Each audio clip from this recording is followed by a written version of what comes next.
Un très grand bonjour à tous. Bonjour Bonjour. et bienvenue dans cette nouvelle session de webinaire, un webinaire pédagogique consacré à la crypto-monnaie, avec deux invités de choix. Donc, Marlène Assine-Conti. Bonjour Marlène. Bonjour, Imen. Et Ahmed Khalifa. Donc, bonjour Ahmed. Bonjour, Imen. Alors, je vous présente rapidement justement donc à nos différents participants. Avant justement donc de présenter rapidement là aussi le sommaire et de vous laisser complètement la parole. Donc Marlène, donc toi tu es directeur général associé d'une société qui s'appelle BSD Investing. Marlène, tu es experte reconnue dans le domaine de l'allocation justement d'actifs et de la sélection de fonds actifs passifs. Tu es analyste financier, tu es co-responsable de la commission des ETF de la SFAF, donc Association française des analystes financiers, et tu étais responsable de la recherche sur les ETF chez Lixor Asset Management de 2009 à 2020. Donc ça, c'est pour justement ton pédigré. Concernant Ahmed, à présent, justement, donc Ahmed qui est titulaire donc, du CFA, tu es président, donc Ahmed, d'une société qui s'appelle L'Allocataire. Tu es un expert reconnu dans le domaine de l'allocation d'actifs et de la construction de portefeuille, analyste financier et co-responsable de la commission des ETF au sein également de la Société française des analystes financiers, donc la SFAF. Et tu étais précédemment responsable de l'allocation d'actifs d'un family office qui a atteint 1 milliard d'euros en moins de 5 ans. Donc, on va partager, donc, chers amis, la présentation qui nous intéresse. Ici, nous avons nos interlocuteurs et nous avons le sommaire. Donc, on va envisager justement donc, plusieurs rubriques. Tout d'abord, on va justement parler des défis de l'investissement crypto pour l'allocataire et pour le sélectionneur de fonds. On va ensuite évoquer les produits d'investissement existants. Puis, nous verrons le panorama de l'investissement crypto en Europe, les conséquences du durcissement de la régulation, quelques conclusions concernant les portefeuilles d'investissement et enfin cette fameuse session de questions-réponses. Donc, sans plus tarder, rentrons dans le vif du sujet avec cette première rubrique qui est consacrée aux défis justement donc, de l'investissement crypto. Je vous laisse la parole, chers amis. Merci, Imen. Merci à toutes les personnes qui sont connectées et qui nous regardent. Donc, aujourd'hui, les cryptoactifs, c'est une classe d'actifs nouvelle qui se caractérise par une volatilité qu'on ne connaît pas dans les autres classes d'actifs. Donc, c'est quelque chose d'assez inédit, et une volatilité très importante. D'une autre part, il y a une absence de standard d'analyse de cette classe d'actifs. C'est-à-dire qu'aujourd'hui, on ne sait pas analyser cette classe d'actifs, ou en tout cas, on ne sait pas l'analyser de la même façon qu'on analyse les autres classes d'actifs, telles que les actions ou les obligations notamment.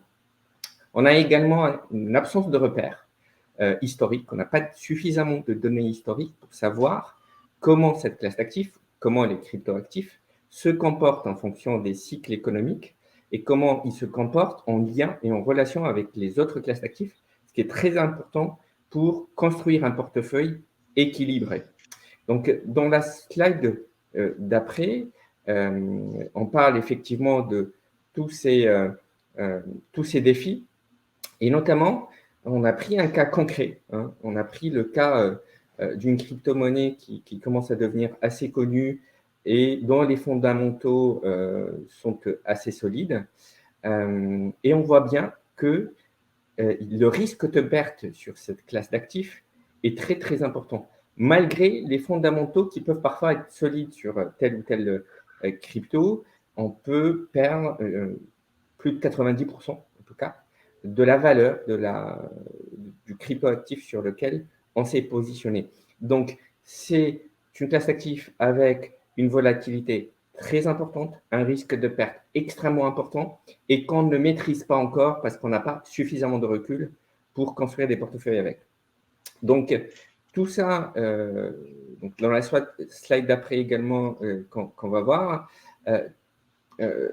tout ça pour dire quoi finalement? Justement que les cryptoactifs aujourd'hui ne peuvent pas être analysés d'une façon standard dans la finance traditionnelle. Traditionnellement, on va analyser ou construire un portefeuille en fonction du secteur. Donc, par exemple, je vais prendre les classes d'actifs la plus connues qui sont les actions. On va regarder si c'est du secteur automobile ou par exemple de la santé. Et donc, en fonction du cycle économique, on va privilégier l'un ou l'autre. Il y a des cycliques, il y a des valeurs cycliques, des valeurs défensives qui se comportent mieux en bas de cycle. On va choisir les régions géographiques parce que économiquement, elles peuvent se porter de façon différente, en tout cas pas synchrone. Et on va s'exposer aussi, on peut analyser sur l'exposition factorielle, donc le type de risque qu'on va prendre. Tout ça n'est pas valable aujourd'hui pour les crypto-actifs. Et donc, toute cette méthodologie traditionnelle n'est pas possible. Donc, on n'a pas un cadre aujourd'hui qui nous permet de construire des portefeuilles en intégrant des crypto-actifs. Il y a également un problème majeur qui se rajoute à cela, c'est l'absence de nomenclature. C'est-à-dire qu'aujourd'hui, il n'y a pas un standard de marché qui nous permette, ou même théorique ou pragmatique, hein, dans la pratique, qui nous permet de distinguer les cryptoactifs entre eux. Donc, il fallait faire un travail très important, et c'est ce qu'on a fait avec Marlène Nassine, quand nos clients nous ont demandé de regarder cette classe d'actifs et éventuellement d'essayer de construire des portefeuilles à partir de ces classes d'actifs. On s'est efforcé nous-mêmes à comprendre, à interroger plusieurs experts et à comprendre et à essayer de répondre à 2 points principalement. Premièrement, est-ce que les cryptoactifs sont une classe d'actifs, oui ou non? Et deuxièmement, comment distinguer les cryptos entre elles? Alors, on va d'abord commencer par la deuxième question de la slide suivante, qui est comment on peut distinguer finalement les cryptoactifs. Et donc, avec Marlène, on a travaillé sur le sujet, on a interviewé plusieurs experts du domaine pour essayer de construire une taxonomie nouvelle hein, qui nous permette de distinguer entre ces cryptoactifs. Et ce qu'il en ressort, c'est qu'il y a 2 grands secteurs, hein, on va dire. Le premier secteur, c'est l'infrastructure, la technologie elle-même, la technologie blockchain. Et ensuite, le deuxième secteur, c'est le secteur des applications. Comment on va appliquer ces technologies pour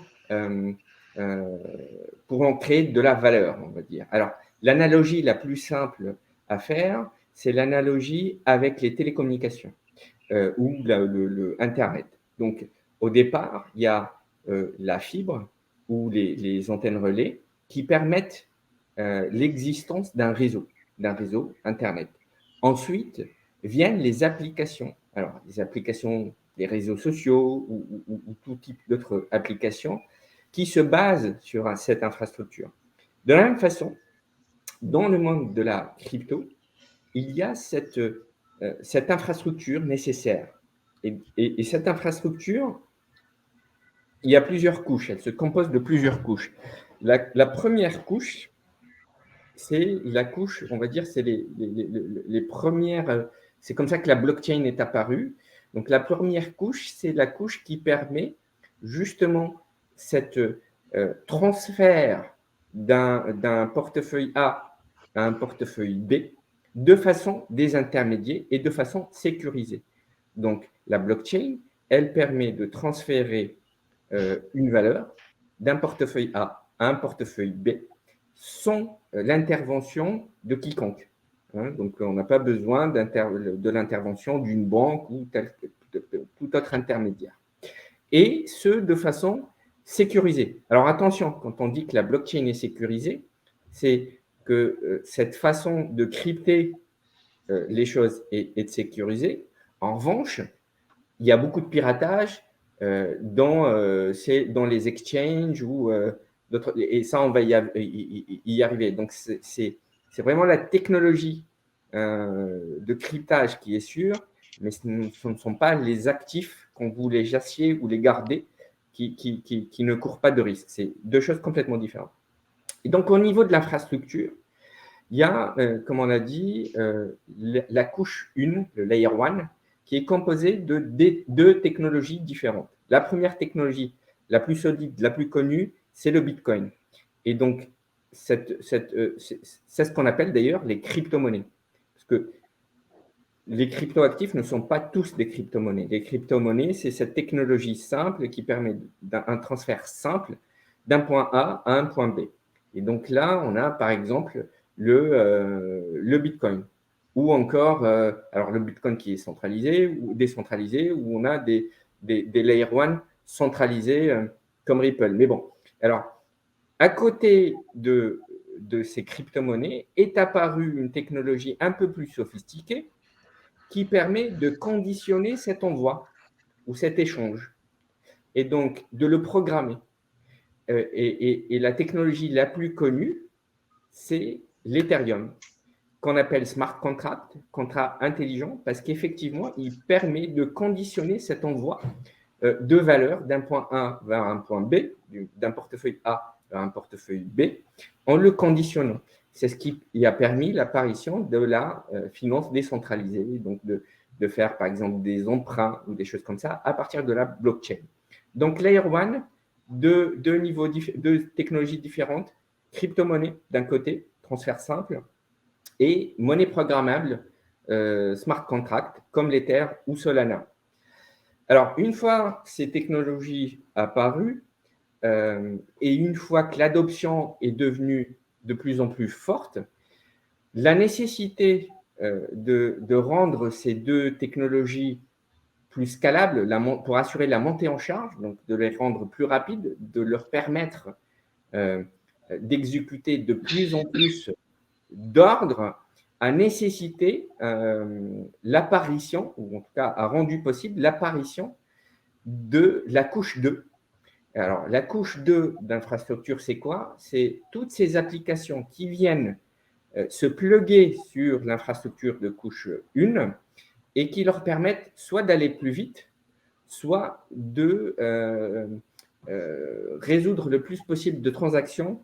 Et donc, soit d'alléger, soit de résoudre en volume un peu plus de transactions. Donc, globalement, d'aller plus vite et d'assurer cette montée en charge pour que la crypto-monnaie, enfin, pour que les crypto-actifs ou la blockchain puissent réussir à sa scalability, sa montée en charge, donc à accéder au plus nombre d'utilisateurs possible.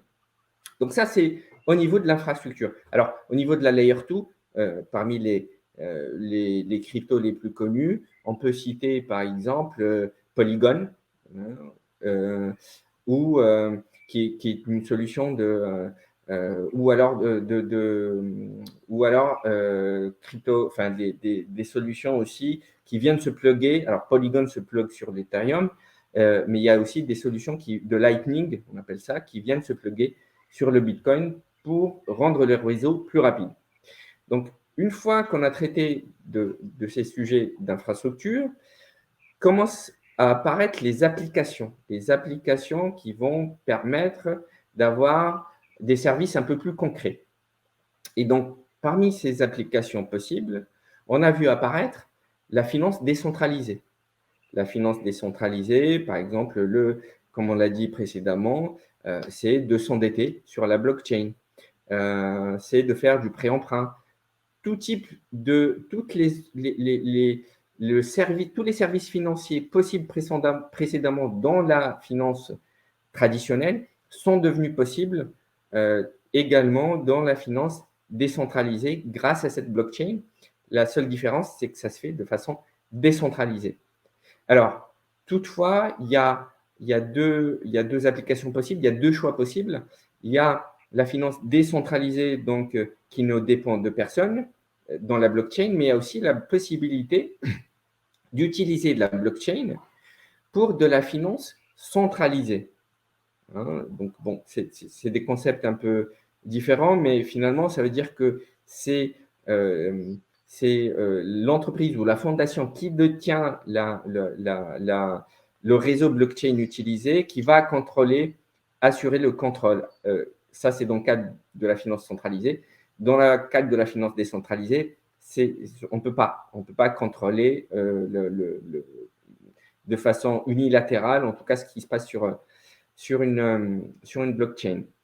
Alors, sont apparus ensuite également tous ces concepts liés au divertissement, au Web 3.0, donc les NFT, le gaming et tout ça, qui se base également sur cette technologie de blockchain et qui aujourd'hui sont naissants, on va dire. Ce n'est pas encore la partie la plus visible, en tout cas en masse, qui représente la capitalisation la plus importante dans les crypto-assets, les crypto-actifs. Donc voilà, comme on l'a vu, on peut résumer. Donc, il y a deux grands secteurs pour les crypto-actifs. Le premier, c'est l'infrastructure, la technologie. Et le deuxième, c'est les applications. Et à l'intérieur des applications, il y a des groupes d'industrie. Voilà. Donc maintenant, justement, l'idée, c'est d'envisager effectivement la définition de la crypto en tant que classe d'actifs. Qu'est-ce que tu aurais justement à nous dire, Ahmed, là-dessus? Alors justement, nous, on a d'abord, donc ça c'était la première question, on s'était dit, est-ce que c'est une classe d'actifs, la crypto, d'abord? Et donc, on a questionné le cadre théorique de la classe d'actifs, qu'est-ce qu'une classe d'actifs? Et on a travaillé sur un ensemble de questions qui sont des questions, enfin c'est un peu si vous voulez, le cadre du CF Institute pour dire oui ou non, si oui ou non, une classe d'actifs est une classe d'actifs à part entière. Et donc, on s'est posé, on a fait ce questionnement, on a essayé de répondre. Et alors, il y a deux grandes questions pour cela auxquelles il fallait répondre. La première, c'est est-ce que ça apporte de la diversification à un portefeuille? Donc ça, on va le voir dans la slide d'après. Et la deuxième, c'est est-ce que c'est un univers suffisamment liquide pour pouvoir être investissable? Et donc, on a répondu à l'ensemble de ces questions. Et la réponse est oui, c'est une classe d'actifs. Alors, bien sûr, toutes les classes d'actifs connaissent des bulles. Et donc, on était dans une bulle qui a explosé et qui continue d'ailleurs. Mais ça n'empêche que c'est une classe d'actifs à part entière. Et alors, comme on va le voir dans la slide suivante, il y a eu un travail de recherche sur qu'est-ce que ça apporte, qu'est-ce que ça pourrait apporter à un portefeuille diversifié. Qu'est-ce que les cryptoactifs dans un portefeuille diversifié 60-40 pourrait apporter ou aurait pu apporter en termes de rendement risque. Et comme on le voit, alors c'est assez technique tout ça, mais pour résumer, il y a dans le tableau à droite, il y a les allocations 60-40, donc obligations et actions. Et ensuite, on va d'un rajout de 1% jusqu'à 5% de crypto. Alors, c'est des paniers de crypto, donc on a rajouté à chaque fois des paniers de crypto, et ça se rebalance à chaque fois, c'est-à-dire qu'à partir du moment qu'on dépasse cette pondération, on vend et on rééquilibre tout le portefeuille. Donc, c'est assez technique à faire, c'est pas très simple, mais le résultat, et ça inclut aussi le bear market, hein, donc ça s'arrête en octobre 2022, il me semble, où on a déjà eu un début de crash du marché des cryptos. Et donc, ça montre quoi? Ça montre simplement qu'un rajout modéré de crypto, de façon diversifiée, dans un portefeuille, peut améliorer à la fois le rendement, mais également la volatilité. Donc, le rendement par rapport à la volatilité, le profil rendement-risque s'améliore. Et c'est ce qu'on appelle le Sharpe ratio, le ratio de Sharpe.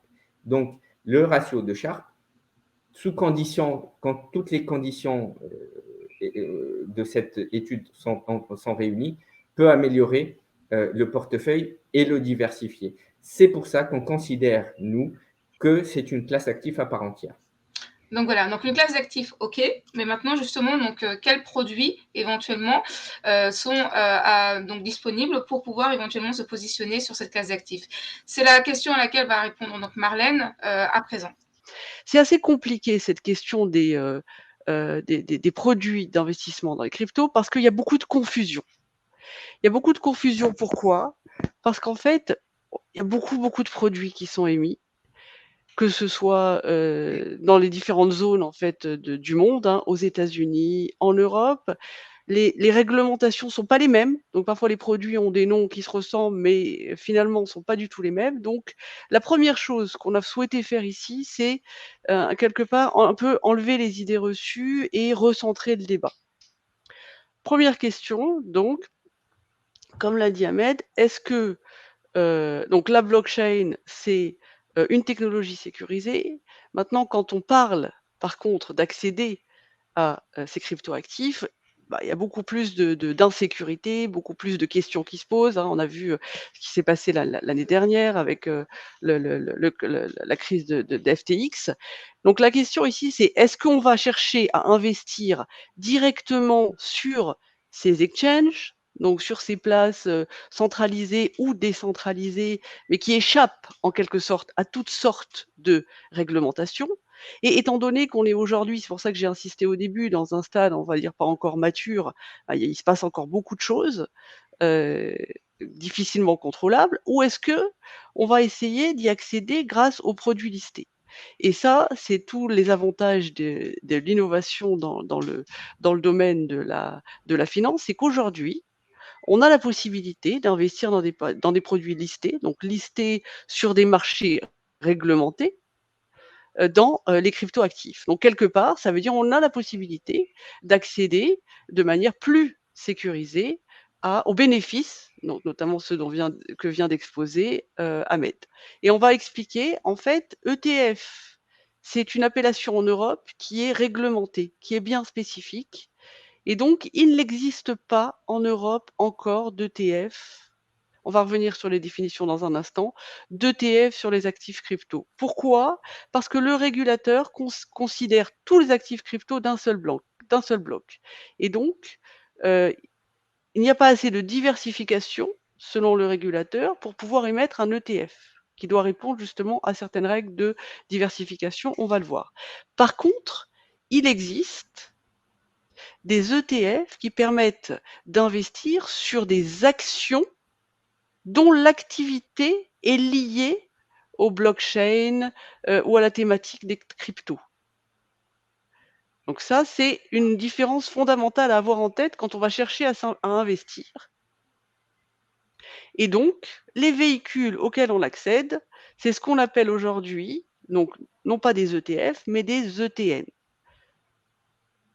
Alors, vous allez me dire, qu'est-ce que c'est que ce jargon? Donc, on va justement, c'est très important quand on veut investir de bien comprendre tous ces différents acronymes. Et donc, on va passer sur la slide d'après à une sorte de panorama des grandes différences, points communs et différences de ces ensembles de produits.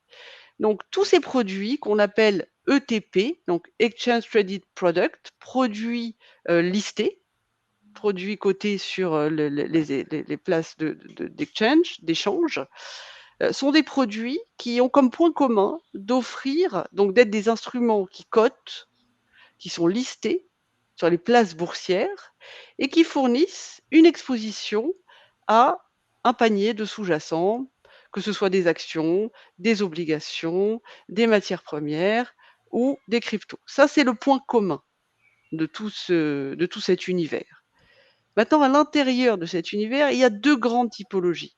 Il y a ce qu'on va appeler des fonds, c'est-à-dire les ETF. Ce sont des fonds cotés en bourse, mais qui ont les avantages et les garanties qui vont avec les fonds, c'est-à-dire il y a une réglementation spéciale en Europe qui garantit donc notamment des critères de diversification. Il faut au moins qu'il y ait 5 sous-jacents différents, par exemple, des critères d'information et le fait que le risque, il n'y a pas de risque de contrepartie en grande ligne, on va dire, puisque vous achetez un fonds. Par contre, sur les deux autres types de produits, et ça c'est très important en fait de comprendre, quand vous achetez ou un ETN ou un ETC, ce sont des instruments de dette. Donc effectivement, ils vont vous donner une exposition aux variations de la classe d'actifs sous-jacente, mais le risque de contrepartie, c'est le risque de l'émetteur. C'est le risque de celui qui va émettre le titre de dette. Et là, évidemment, ça va dépendre de son rating, ça va dépendre de tout un tas de paramètres. Et attention, les structures sont très variées. Ce qui veut dire quoi? Ce qui veut dire qu'il faut vraiment bien regarder, parce qu'il peut y avoir des différences vraiment spécifiques en fonction des structures, et c'est du cas par cas. Donc une fois qu'on a bien ce panorama en tête, ça c'est un panorama, alors je vais dire c'est un panorama général qu'il faut avoir en tête pour, alors c'est pas que pour les cryptos, c'est pour l'ensemble, on va dire, de ce type de produit. Il faut savoir qu'aujourd'hui, ce l'ensemble de ces produits dans le monde, c'est plus de 10 000 milliards de dollars d'investissement. 10 000 milliards de dollars, une majorité aux États-Unis, 65 près de presque 20 en Europe. En Europe, il y a plus de 3 000 produits. Donc aujourd'hui, on va dire en complément des fonds traditionnels dont on a peut-être plus l'habitude, organismes de placement collectif traditionnels qui fonctionnent en valeur liquidative une fois par jour, on a tous ces nouveaux instruments, donc ils sont aujourd'hui de l'ordre, on va dire, de 35 du marché des investissements, et qui donne accès à tout un panel de possibilités nouvelles. Alors l'avantage, c'est quoi de ces produits? L'avantage, donc, c'est qu'ils sont listés en continu sur des exchanges réglementés, qu'ils ont des frais réduits, et donc ça offre, on va dire, des avantages de transparence et de liquidité. Donc une fois qu'on a bien en tête c'est un outil supplémentaire, hein, qui est important, on va dire en fonction des classes d'actifs et en fonction des situations de marché, pour pouvoir construire des portefeuilles optimaux. Donc une fois qu'on a bien compris ça, donc c'est la base on va dire, de la décision d'investissement, d'une bonne décision d'investissement informée. C'est-à-dire quoi? C'est-à-dire qu'on va prendre en compte l'ensemble des avantages, mais pas seulement, des risques aussi, avant de se décider à investir. Et donc maintenant, on va voir sur la slide suivante, donc dans le monde des cryptos, qu'est-ce qu'on a aujourd'hui? Alors, donc, on a exclu de l'univers toute la partie exchange, on va dire, qui est aujourd'hui risquée, et on va dire très risquée, et qui suppose aussi, en matière, on va dire aussi technologique, des connaissances, spécifiques, mais qui aussi n'est pas accessible à bon nombre d'investisseurs, notamment les investisseurs institutionnels, pour des contraintes réglementaires. Ça veut dire quoi? Ça veut dire que ces produits listés dont on parle, ETF et ETN, vont être aujourd'hui accessibles au plus grand nombre d'investisseurs sur la place. Donc qu'est-ce qu'on a? On a donc ces ETF thématiques, donc qui sont sur un panier d'actions, donc sur le marché des actions, qui vont donc investir dans des sociétés, on l'a dit, de la blockchain ou du métaverse. Donc ce sont des sociétés qui utilisent la technologie, qui font un chiffre d'affaires minimum dans cette technologie, enfin tout ce qui va être lié à toute cet univers d'investissement qu'on vous a décrit dans la nomenclature.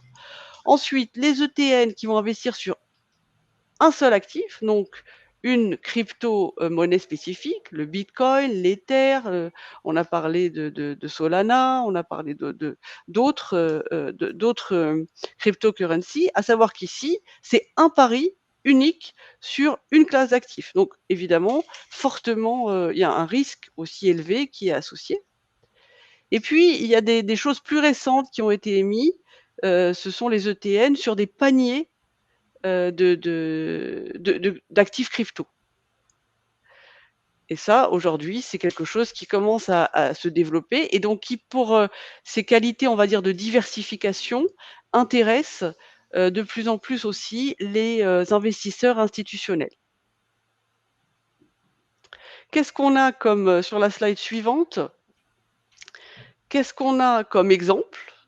Donc, alors, des exemples de ETN sur actif unique, le WisdomTree sur le Bitcoin, le VanEck sur l'Ether, et puis on a trouvé aussi, donc accessible sur la plateforme EasyBourse, un ETF, un vrai ETF, donc enfin ETF au sens réglementé. Quand je dis vrai ETF, c'est au sens réglementé, donc qui va investir sur des actions qui opèrent dans le domaine de la gestion d'actifs et du trading crypto, mais aussi du mining et de la technologie blockchain. Donc ça va être toutes les sociétés qui présentent la plus grande sensibilité à toute cette thématique, toute cette thématique blockchain.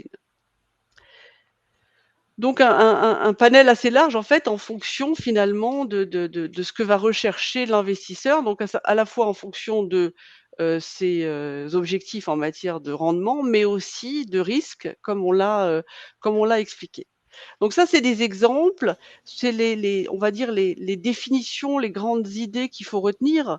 Donc c'est que au global aujourd'hui, sur les marchés réglementés, il existe un panel assez large, de produits qui ne possèdent toutefois pas le même niveau de risque. Donc attention, encore une fois, à bien regarder les véhicules sur lesquels on va investir.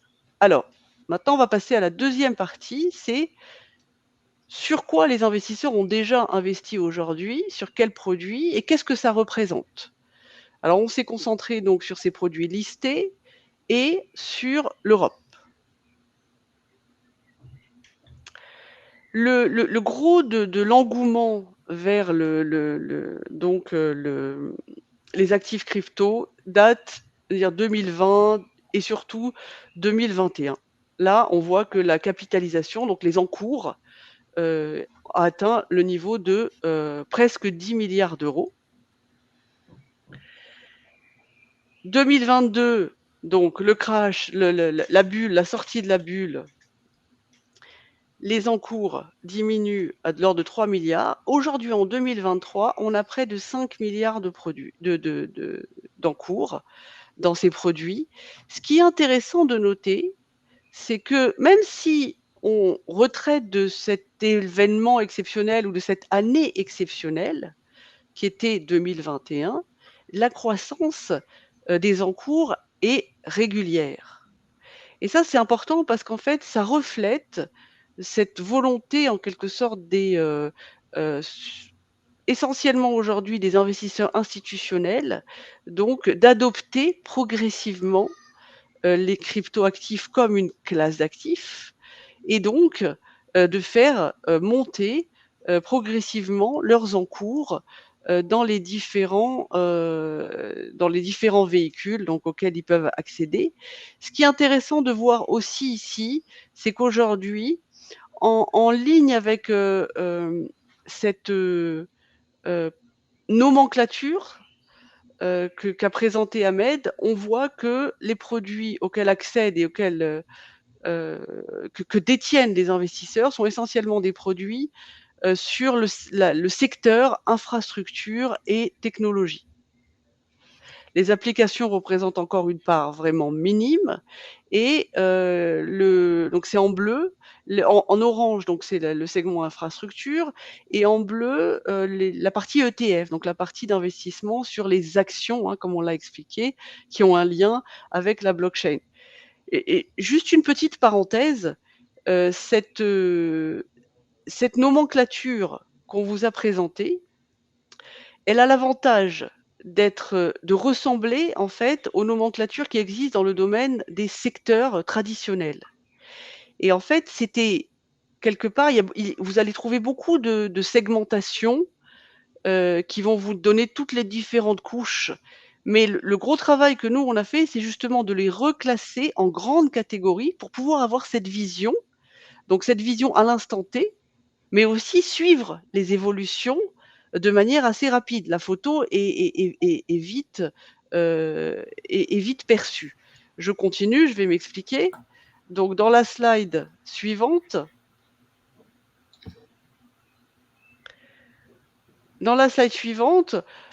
justement, avec cette nomenclature en tête, on a réparti en fait les encours sur les différents segments, sur les différents secteurs donc qu'on vous a définis. Donc on voit bien que la plus grande partie aujourd'hui est sur donc la partie infrastructure, technologie, on va dire ça c'est la majorité, quasiment 80% de l'investissement, avec environ 50% dans tout ce qui est la couche 1 qu'a décrit Ahmed, donc la technologie blockchain sur des cryptocurrencies telles que le Bitcoin.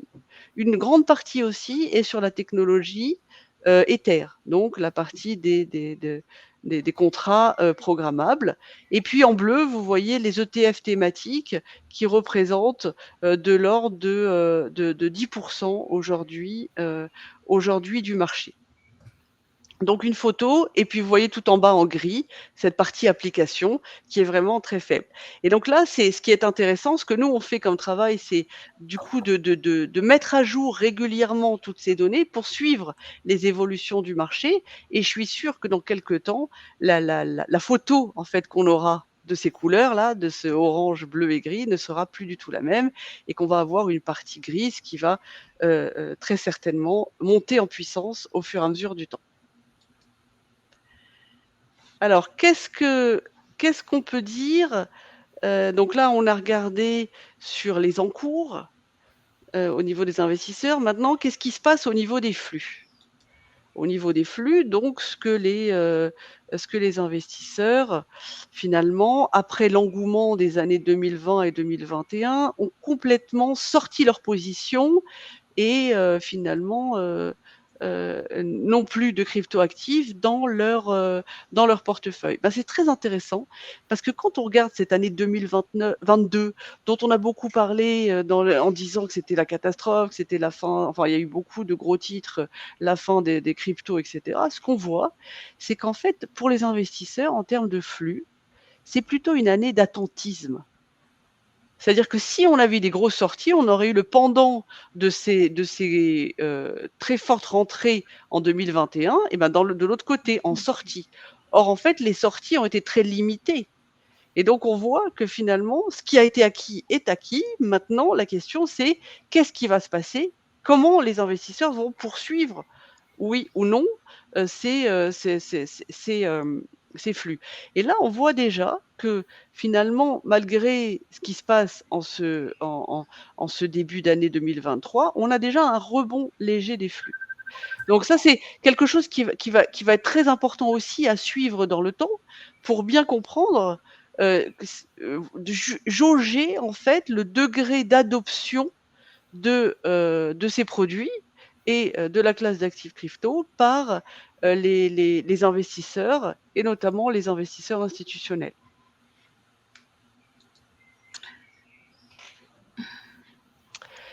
Alors là, donc là, on a fait donc sur le panorama, on a fait le point en matière, on va dire, d'encours, en matière de flux.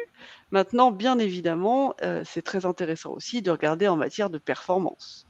Donc Ahmed a montré tout à l'heure que ça pouvait baisser beaucoup, mais nous, on a voulu regarder, alors ça fait quoi depuis le début de l'année? Donc évidemment, on voit la forte volatilité quand on regarde, par exemple, en orange, on voit le Solana. Donc le Solana, en fait, globalement, l'ensemble des cryptos ont monté. Donc il y a eu un rebond par rapport à la fin de 2022 et la crise de 2022. Il y a eu un rebond jusqu'au mois d'avril. Et puis, avec toutes les nouvelles questions qui se sont posées sur justement les échanges avec les régulateurs et notamment avec la Fed, on a un mouvement de baisse depuis le 30 avril. Mais qu'est-ce que ça donne en fait depuis le début de l'année? En fait, on se rend compte que malgré tout, depuis le début de l'année, les cryptoactifs restent en hausse et en hausse relativement considérable. L'ETN Wisdom Tree Bitcoin en hausse de 54%, sur l'Ether 39%. Sur des paniers ou des indices, on est aussi en hausse de l'ordre de 40%. Et l'ETF, donc sur les actions, ça c'est très intéressant, sur la thématique blockchain, se retrouve en hausse de 73%. On voit que alors la corrélation n'est pas effectivement parfaite, donc parfois c'est en positif, comme on le voit là, ça peut être en négatif. En fait, ça dépend du panier d'actions et du comportement du panier d'actions par rapport à l'évolution des monnaies. Donc globalement, une année 2023, pour l'instant, qui demeure favorable en termes de performance.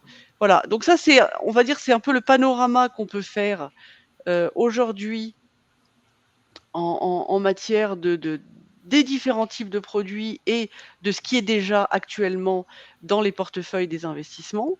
Maintenant, on va voir qu'est-ce qu'on peut en tirer de tout ça, non seulement ce dont a parlé Ahmed, mais toutes ces possibilités d'investissement pour construire des portefeuilles. Donc, quelles leçons pour les portefeuilles? Ahmed, je te repasse Absolument. la parole. Merci, merci. Alors, quelles leçons pour la construction de portefeuille? D'abord, on va dire des leçons simples. Hein. C'est, si on prend par exemple une crypto individuelle, il y a toujours un risque idiosyncratique. Donc, on va concentrer le risque sur une seule crypto, comme on le ferait pour une action. Et du coup, le risque de perte de volatilité est beaucoup plus important. Donc, il vaut mieux toujours diversifier. Là, on a pris le cas de Solana, que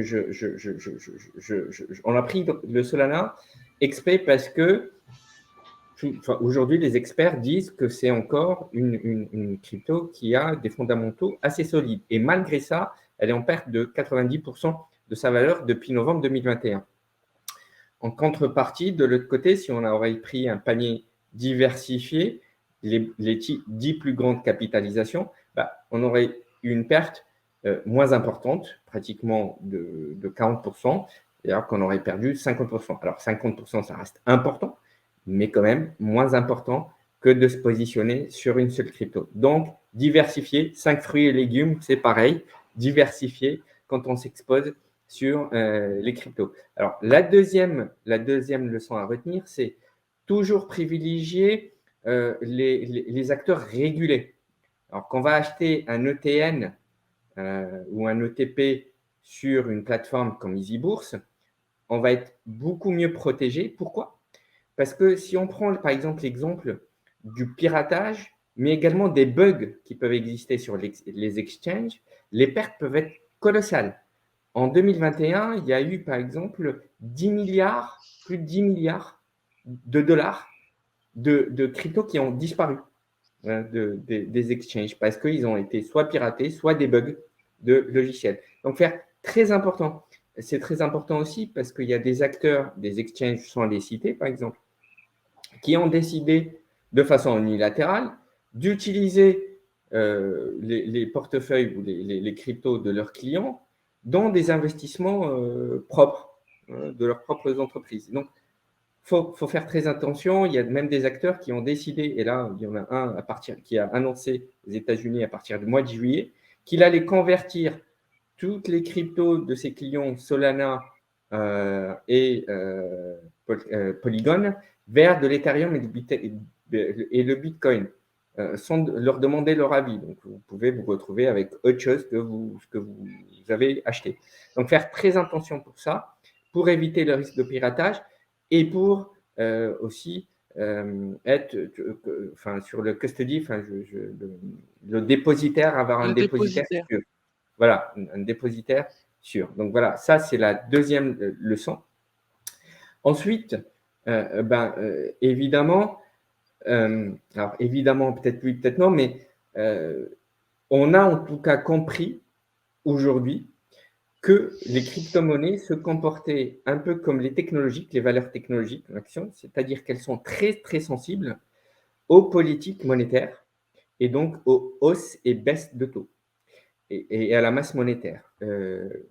Et on l'a remarqué que la vraie baisse, la plus importante en tout cas, a commencé à partir du changement de politique monétaire des banquiers centraux et notamment de la Fed.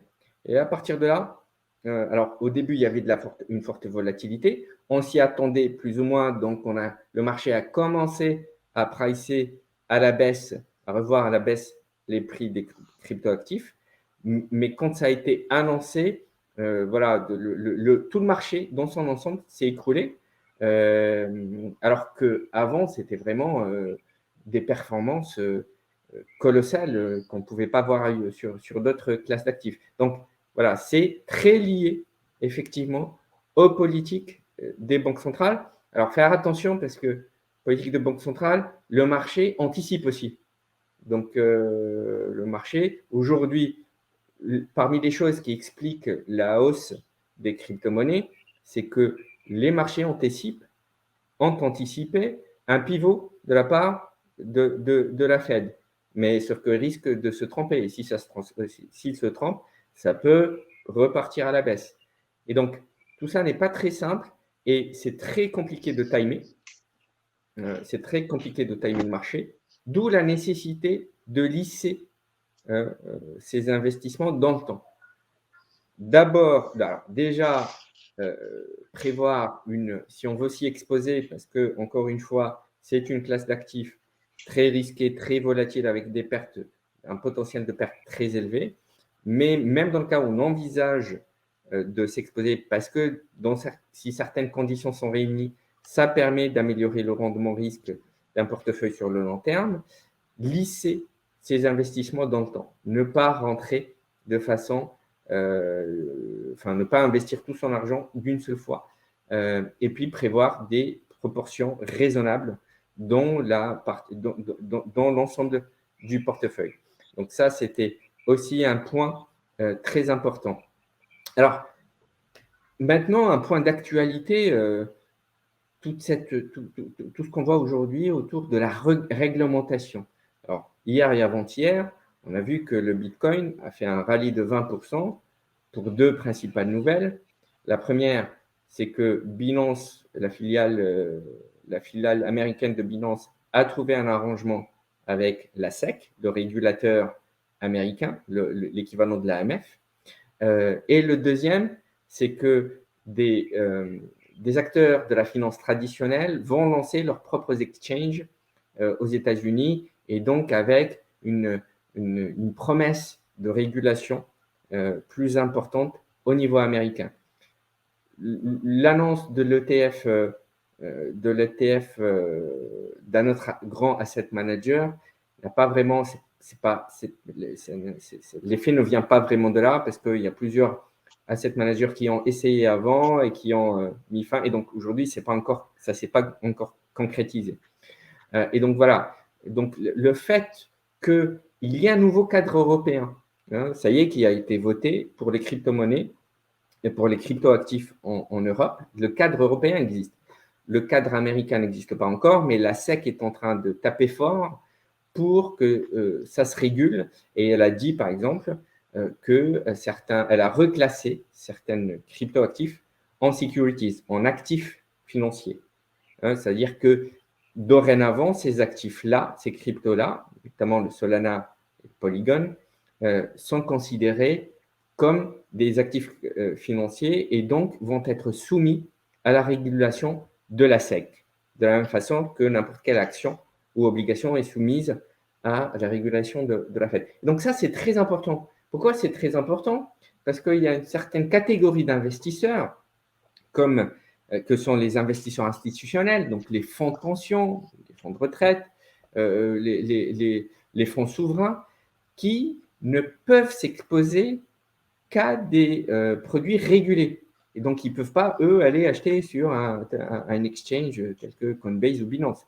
Ils ont besoin des produits que Marlène a présentés pour pouvoir intégrer cette classe d'actifs dans leur portefeuille. Parce que si ces acteurs intègrent, ou quand plutôt que quand ils vont adopter de façon massive cette classe d'actifs dans les portefeuilles, soit parce qu'ils anticipent un retournement de politique monétaire ou pour n'importe quelle autre raison, les flux vont être tellement importants que ça va faire bouger le marché.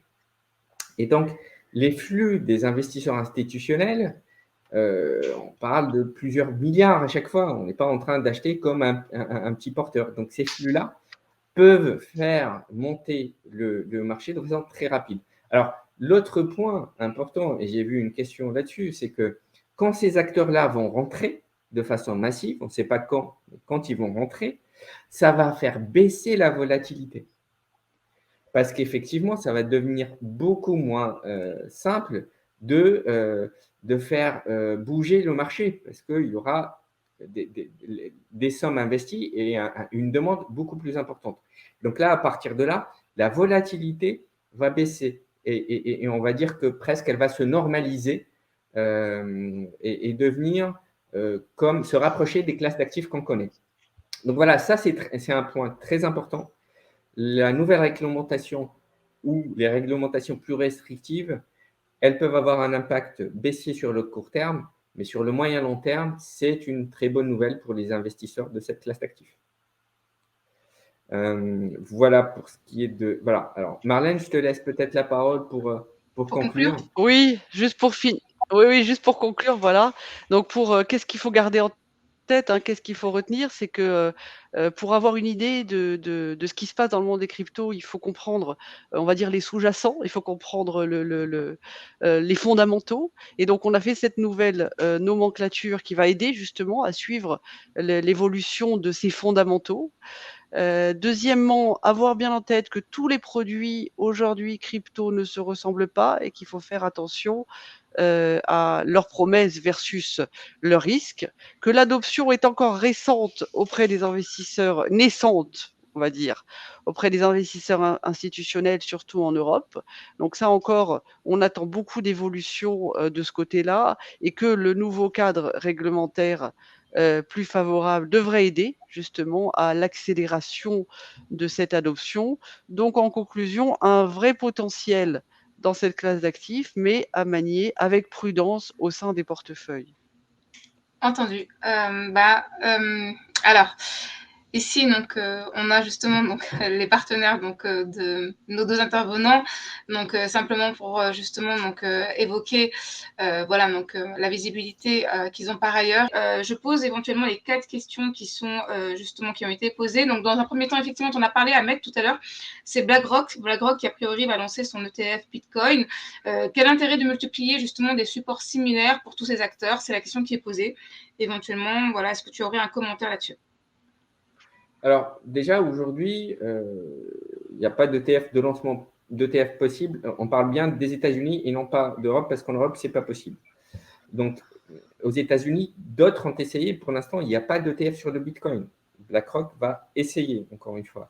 Alors, ce qui est bien, c'est qu'un tel acteur, quand il rentre, lui-même, il va pouvoir intégrer ce type ce fonds-là dans les portefeuilles qu'il gère lui-même. Et aujourd'hui, BlackRock est le plus grand gérant, on va dire, et puis il gère dans le monde. Dans le monde, et il gère plusieurs milliers de milliards. Donc, effectivement, s'il décide d'ouvrir un peu le robinet et d'intégrer ses propres ETF dans sa gestion, chose qu'il fera probablement s'il lance cet ETF, ça va donner une dimension nouvelle. Aujourd'hui, en tout cas, il y a une volonté de la SEC, que ce soit des acteurs de la finance traditionnelle qui gèrent ce marché de crypto, qui fait qu'il est tout à fait possible que cette fois-ci, BlackRock ait la possibilité de lancer cet ETF spot. On parle d'un ETF spot. Juste une précision, il faut quand même savoir que BlackRock, c'est le premier émetteur d'ETF dans le monde. C'est part de marché de 50%. Donc c'est aussi… Oui, d'iShares, exactement, c'est les anciens ETF iShares.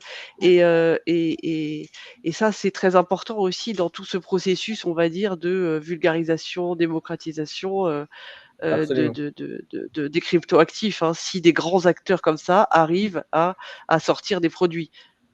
D'accord. Et ce que également ça peut apporter, c'est au niveau un process beaucoup plus professionnalisé chez les dépositaires de dépôt. Donc, vous êtes sûr, là, du coup, c'est quelque part, personne ne pourra mettre la main dessus. Et ça, c'est très important. C'est des process qui sont en cours de construction pour la crypto, en tout cas.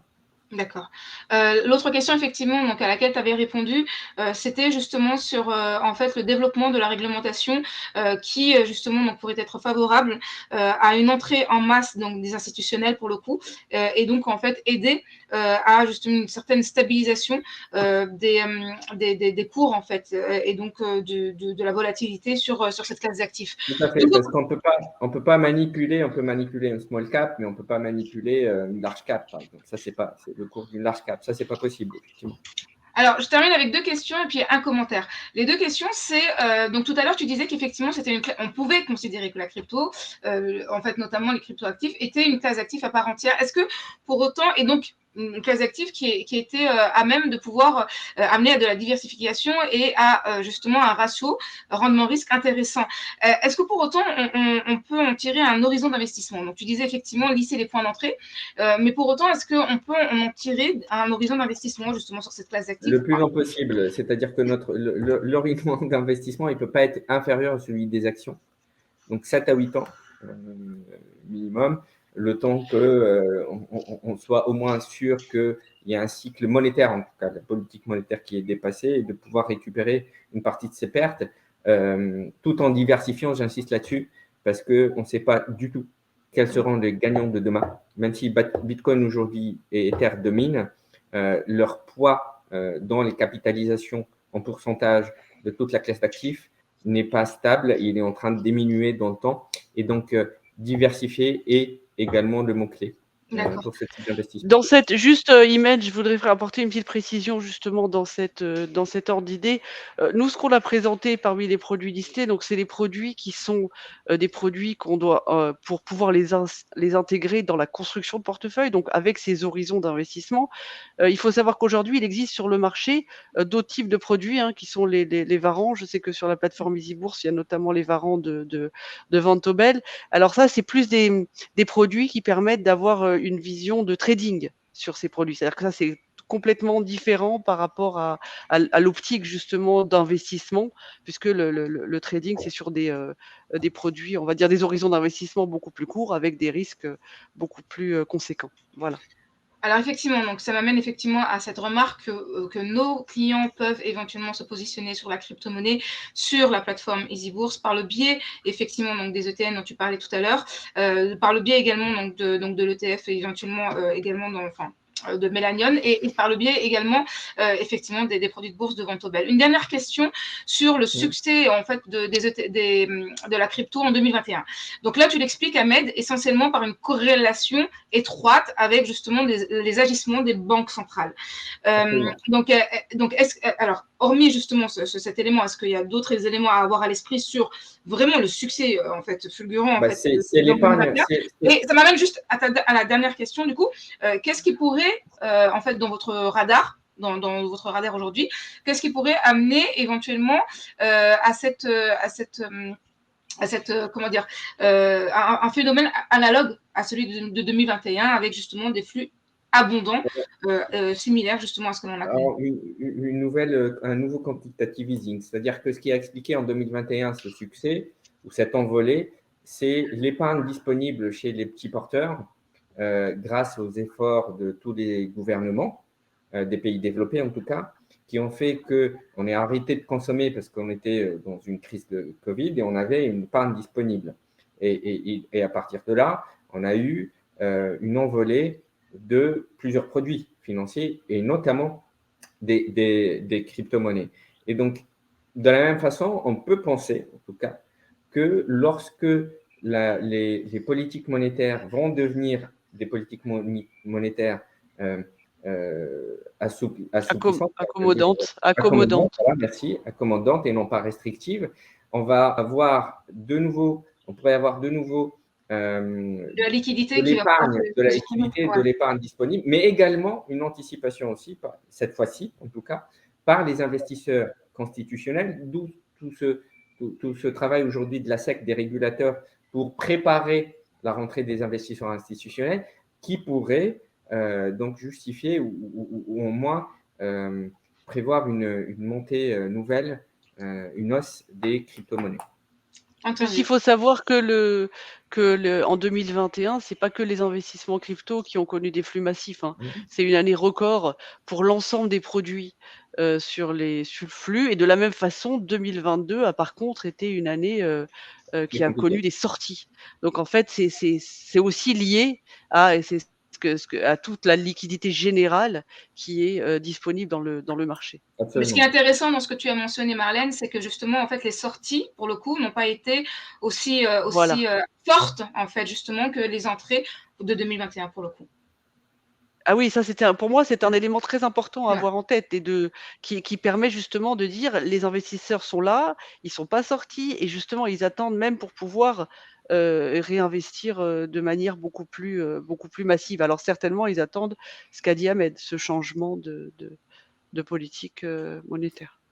Mais la régulation aussi, hein, comme on l'a dit, est un élément très important. Oui, à suivre, c'est entendu. Voilà, à Bah, suivre. écoutez, donc, c'est entendu. Merci énormément à tous les deux. Merci pour cet éclairage justement donc, autour de cette classe d'actifs montante dont on n'a certainement pas fini d'entendre parler justement. Donc, on aura l'occasion sans doute, j'espère en tout cas, d'envisager l'évocation de cette classe d'actifs de nouveau avec nos participants et avec vous deux. Donc, merci énormément Marlène, merci énormément Ahmed Merci, pour Imen. justement votre éclairage et pour ces Merci éléments à toi. hyper intéressants. Je vous retrouve très prochainement pour un nouveau webinaire. Et puis, en attendant, je vous souhaite une très, très, très belle fin de journée et une très belle fin de semaine. Au revoir. Merci. Au revoir.